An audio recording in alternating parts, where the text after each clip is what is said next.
Kasi mahirap na nandito po tayo sa area. Kahit walang indikasyon, huwag kayong magkumpiyansa. Habang naglalakad kami, mga 2 minutes, pumutok na. Yung radyoman ko mismo pumutok.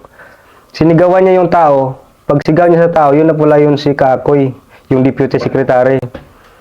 Pag sigaw niya, dumampot si Kaakoy na M16, inupakan na ng radyoman ko.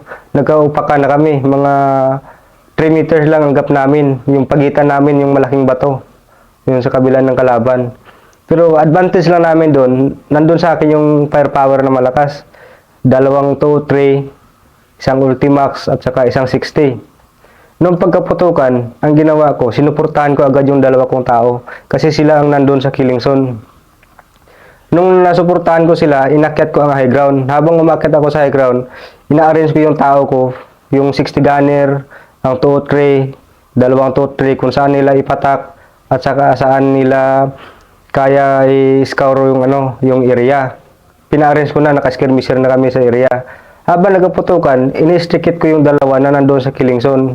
Ako mismo yung sumisigaw na i-maneuver nyo para na makalabas kayo dyan sa killing zone.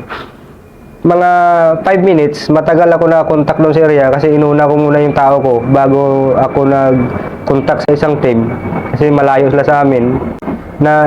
Gina-guide ko sila kung saan nila itama yung yung tubo rin nila, yung toe-tray. Kaya ang nangyari doon, na-demoralize ang kalaban, akala ng kalaban marami rin kami.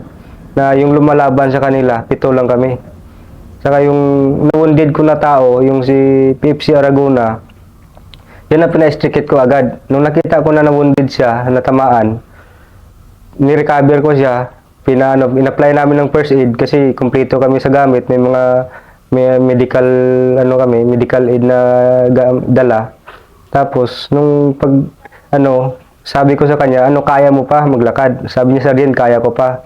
Sabi ko, sige, i-strikit ka, badihan ka ng isa, i-hold the line ko itong area.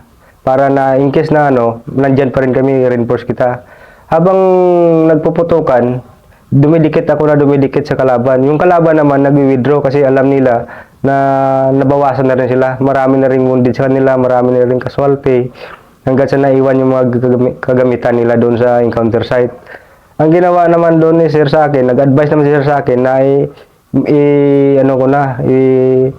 move ko na yung tropa ko kasi kami, parang mapin down kami.